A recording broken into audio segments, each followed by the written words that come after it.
isbeddelka cimilada ayaa magaalada Caynaba ee xarunta gobolka Saraar ku qabatay tababar ku saabsan barashada wax soo saarka siirka calafka xoolaha. Tababarkan oo soconayay muddo 3 maalmood ayaa waxa ka qayb qaadanayay shaqaale weynaha wasaaradda deegaanka gobolka Saraar iyo qaar ka mid ah qaybaha bulshada magaalada Caynaba. Tababarkan oo ay fulinaysay hay'adda ADO ayaa waxa maalgelisay hay'adda UNDP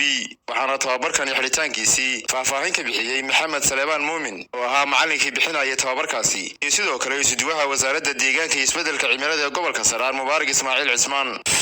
saako ay taariikhdu tahay 30 bishii Koonfur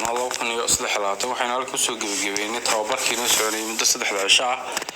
ee ka soo bilaabmay 28 bisha magaalada Caynaba aynu ku qabanayno xarunta wasaaradda deegaanka iyo isbeddelka cimilada. tababarkan oo ku saabsanaa wax soo saarka calafka siirka calafka xoolaha kaasoo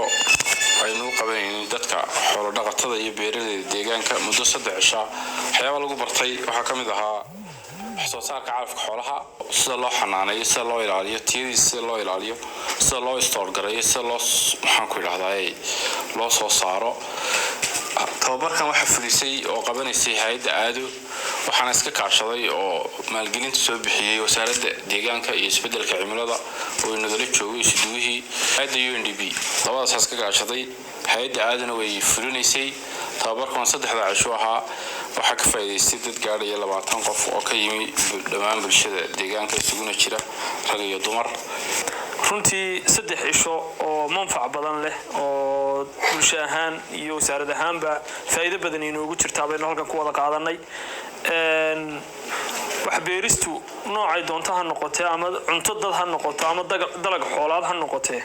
oo waxa qura iminka adduunku isku haystay isku gumaysanaya la isku dilayo waxa adduun isdilaya qamandiyo wax la mid ah isku dilaya. fahanka inaynu inta fahanaa aad iyo aad bay qaali inoogu tahay. waan soo dhaweynayaa hay'adda ADO iyo UNDP iyo wasaaradda dhamaantood in cid kasta oo ka qayb qaadatay oo arin fulinta tababarkan qayb ka ahayd aad baynu soo dhaweynaynaa si wacan uga faa'iideysan. waxaan idin kula dardaarmayaa dhamaantiin bulsho ahaan faa'iidada aynu inteena halkan joogtaa nasiibka u helay ee aynu qaadanay in aanay inaga inagu koobnaanin ee aynu kula noqono deegaamadeenna dadkii aynu ka nimi dhulkii aynu ka nimi inta aynu bari karnaa inta ayar aynu baranay inaynu barno inta aynu ku shaqeyn karnaa inaynu ku shaqeyno.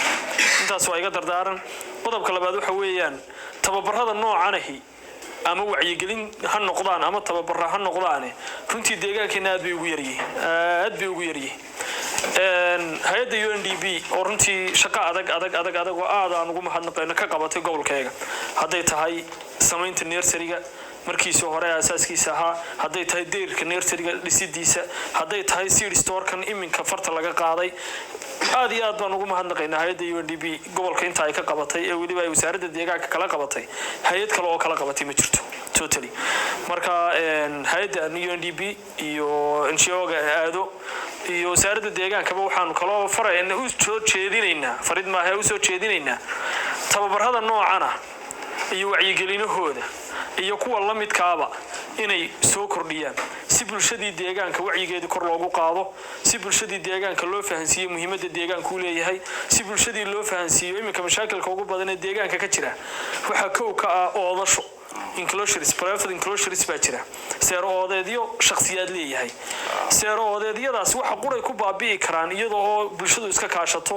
dawladdu awood saarto hay'adu wixii fanay loo baahdo ay gelin karaan dabeetana bulshadii la wacyi gelin karo la fahansiiyo in aanay muhiim u ahayn oodashadan dhulka dhul daaqsimeedka la oodanaya ee ay muhiim u tahay xitaa haddii laga faa'iideysanayo in iminka calafkan oo kale lagu beeraa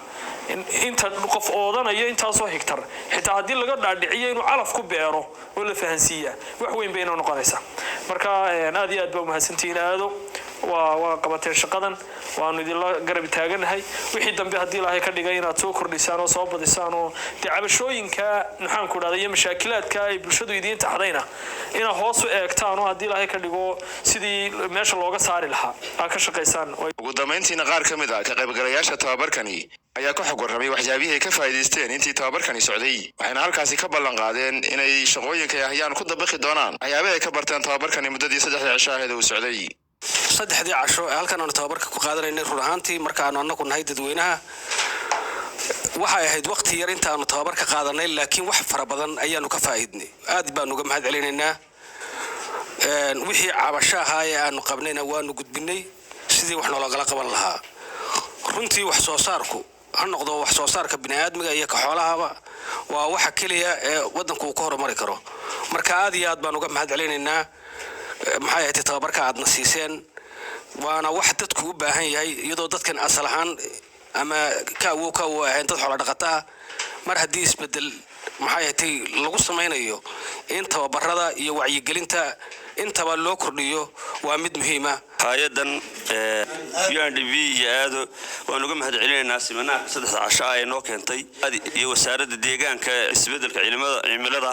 aad iyo aad baan uga mahadcelinaynaa waa waxtar naga maqnaayo noo soo kordhay waana xilli loo baahnaa weeye waxaanuna leenahay hanaloo soo kordhiyo waliba inta maartay in ka sii badanayo siminaarada iyo wacyigelinta naloo sii badiyo waanuna soo dhaweynaynaa aad iyo aad baa mahadsantihiin jaamac boodacade warbaahinta qaranka Soomaaliland